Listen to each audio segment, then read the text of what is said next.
Сакате да поттикнете општествени промени за зачувување на природниот свет? Кампањата за социјален маркетинг за заштита на животната средина ќе ви помогне во тоа. Ако сте дел од некоја граѓанска иницијатива или организација, или сте вработени во јавна институција или компанија, следете ги следните чекори за да реализирате кампања за социјален маркетинг. Спроведете истражување пред почетокот на кампањата преку анкети, фокус групи или интервјуа, за да ги разберете ставовите и однесувањето на целната публика кон заштитата на животната средина. Дефинирајте ја главната цел на кампањата, тоа што сакате да го постигнете со специфичното однесување или делување што кампањата треба да ги поттикне. Поставете смарт цели на кампањата, односно јасни и конкретни цели што ќе бидат усогласени со генералните цели на организацијата или иницијативата за заштита на животната средина. Например, во период од една година да се зголеми стапката на рециклирање во заедницата или да се промовира употребата на обновливи извори на енергија за 20% над сегашното ниво. Идентификувајте ја целната публика, односно специфичната група на луѓе за која е намената кампањата, врз основа на возраста, полот, образованието и социјоекономскиот статус. Исто така е важно да ги разберете ставовите и однесувањето на целната публика кон заштитата на животната средина. Например, во кампања за намалување на пластичниот отпад, целната публика може да бидат млади од 18 до 35 години што живеат во крајбрежните места или се посетители на плажи, каде што загадувањето со пластика е повидливо и кои се еколошки свесни, општествено одговорни и подготвени да направат промени во своите навики.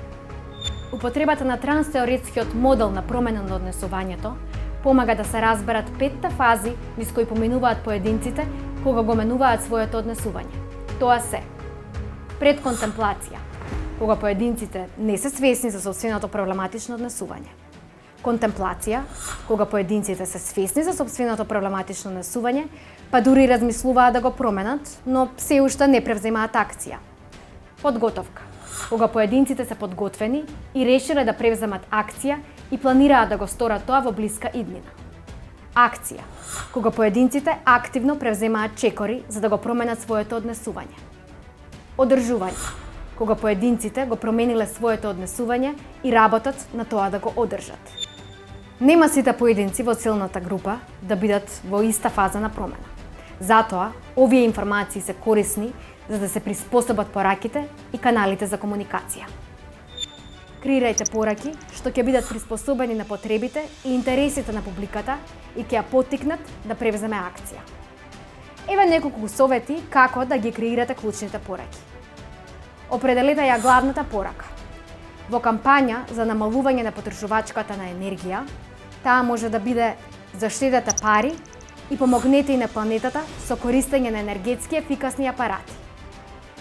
Користете едноставен и јасен јазик и избегнувајте технички жаргон.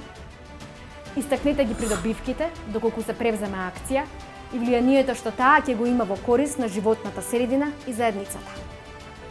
Користете емоционална привлечност што ќе одговара на емоциите и вредностите на целната јавност. Бидете концизни и конкретни за пораките лесно да се запомнат. Изберете соодветни алатки и канали за комуникација за да стигнете до вашата целна публика, како социјални медиуми, мобилна апликација, е-пошта, веб портали, телевизија, радио, билборди, постери и слично.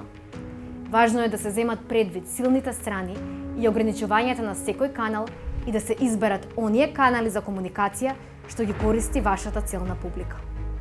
Спроведете ја кампањата така што ќе направите детален план што ќе опфаќа активности, алатки и канали за комуникација, временски рокови и ресурси, како создавање веб страница, сметки на социјалните медиуми, односи со јавноста, организирање настани, медиумски појавувања, рекламирање на ТВ, радио и онлайн медиуми. Понудете им на луѓето конкретни чекори што може да ги превземат. Например, кампањата за намалување на пластичниот отпад може да ги поттикне луѓето да користат чиша за вода што може да се полни и правилно да рециклираат, да содржи активности за откривање и чистење деви депонии, да предвидува соработка со локални фирми за да се намали употребата на пластика за еднократна употреба или пак соработка со еколошки групи и јавни институции за да се спроведат политики и иницијативи што го намалуваат пластичниот отпад. Следете ја и евалуирајте ја кампањата за да се измери незината ефикасност, како што се досегот, ангажираноста и промената на однесувањето. Тоа ќе ви помогне да знаете што било успешно и кои области треба да се подобрат. Заштитата на животната средина не засегнува сите нас. Со кампањите за социјален маркетинг, охрабрете ги луѓето да превземат акција и да ги променат своите навики.